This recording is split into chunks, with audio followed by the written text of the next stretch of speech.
Bapak Ibu, ada sahabat Nabi yang bernama Abu Talha radhiyallahu anhu. Abu Talha ini adalah sahabat Nabi, Pak. Abu Talha adalah salah seorang sahabat yang kaya.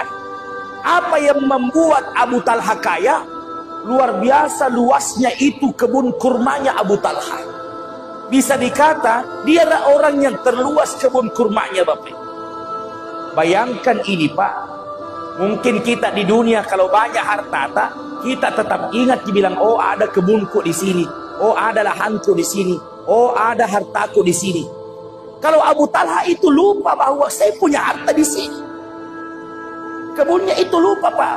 Nanti tetangga kebunnya yang ingatkan dia, bilang, Abu Talha, kenapa kau tidak pernah singgah-singgah lagi di kebunmu lah? Mana kebun kau? Bilang, ini tak kebun tak.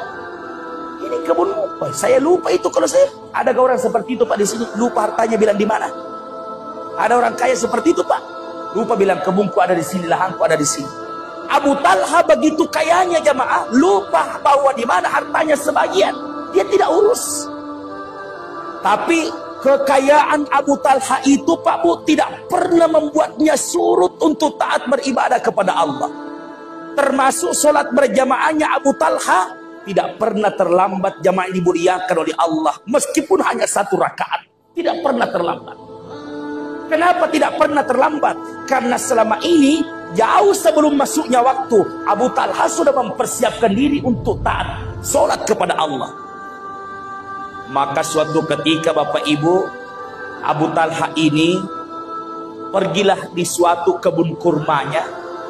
Kebun kurmanya itu sangat indah dilihatnya, Pak. Kenapa sangat indah dilihat? Kenapa ada kebun kurma baru-baru dia tanam? Subhanallah, dia itu sudah melihat pohon kurmanya berbuah. Dan lain daripada yang lain, Pak, buahnya itu luar biasa banyaknya. Sampai Abu Talha melihat kurma itu dengan keindahan, Masya Allah, luar biasanya ini kurma. Begitu terus dia lihat kebun kurmanya, Pak, dia lihat hartanya, subhanallah, dia lupa bahwa Rasulullah bersama sahabat yang lain melaksanakan salat duhur di masjid. Buru-burulah Abu Talha pulang. Buru-buru Abu Talha pulang karena mau mendapatkan solatnya jamaah yang dimuliakan Allah, salat duhurnya. Buru-buru pulang, ternyata Abu Talha terlambat 1 rakaat sholat duhur secara berjamaah. Pergi, tapi terlambat 1 rakaat. Masya Allah. Cuman terlambat 1 rakaat, Bapak Ibu. Setelah itu dia menambah 1 rakaat lagi. Setelah menambah 1 rakaat, maka Abu Talha duduk terdiam, termenung, tidak pernah diangkat kepalanya.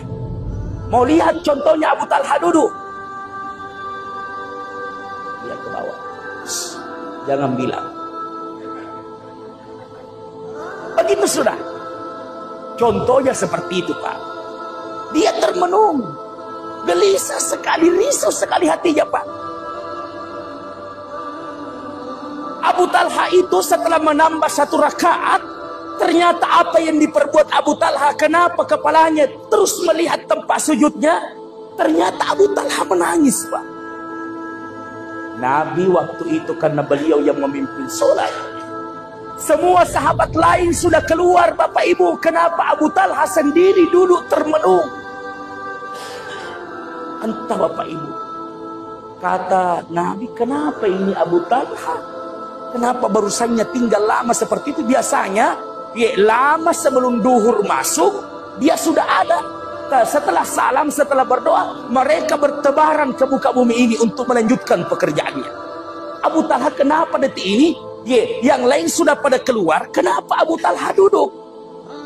Maka Bapak Ibu, Nabi mendekat. Dia pukul-pukul pahanya Abu Talha yang sedang duduk. Abu Talha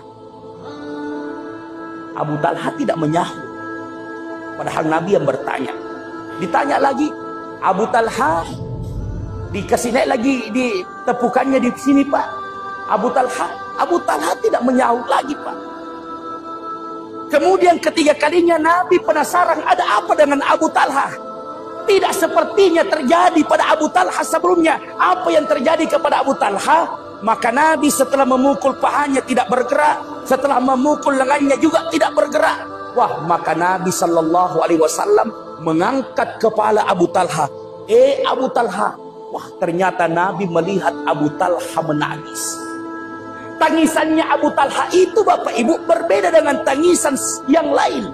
Kalau biasanya yang keluar dari air mata itu adalah menangis biasa. Kalau Abu Talha Bapak Ibu, dia menangis itu air matanya seakan bercampur dengan darah Bapak Ibu yang dimuliakan oleh Allah.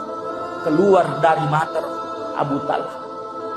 Kata Nabi, Abu Talha, apa yang terjadi kepadamu? Kenapa kau menangis seperti itu? Kata Abu Talha, ya Rasulullah, andai kata engkau tidak angkat kepalaku, maka sesungguhnya kepala ini tidak akan pernah terangkat sampai saya kembali kepada Allah.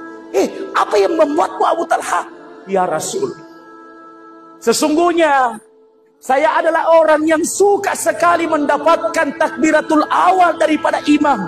Tapi saya tadi sebelum duhur berjalan-jalan melihat kebun kurmaku yang sangat indah. Dengan keindahan kebun kurma itu yang membuat saya lupa bahwa sholat engkau bersama dengan sahabat ya Rasul. Saya malu ya Rasulullah di hadapan Allah. Saya terlambat berjamaah 1 rakaat. Masya Allah, hanya 1 rakaat berjamaahnya terlambat. Dia pergi juga, tapi cuma terlambat berjamaahnya 1 rakaat. Dia menangis sampai bercampur air matanya dengan darah.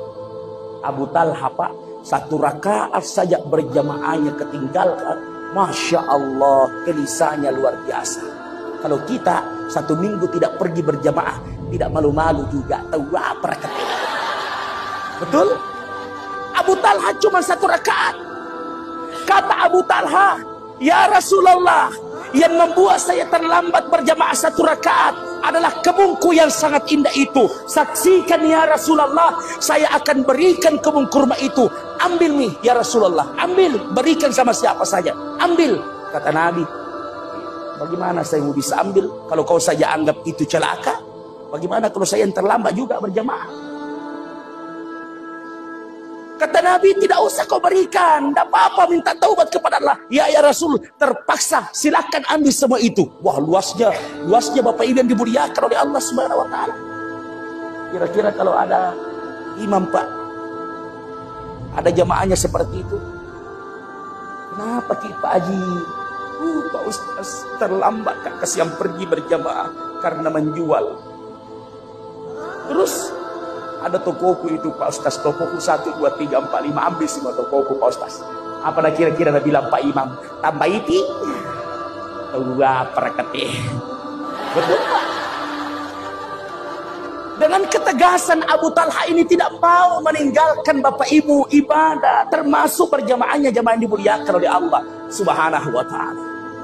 Maka begitulah Bapak Ibu. Ketika Allah Subhanahu Wa Taala sudah menanamkan nilai keimanan dalam hati kita, maka insya Allah ibadah itu tidak akan pernah kita tukarkan dengan dunia.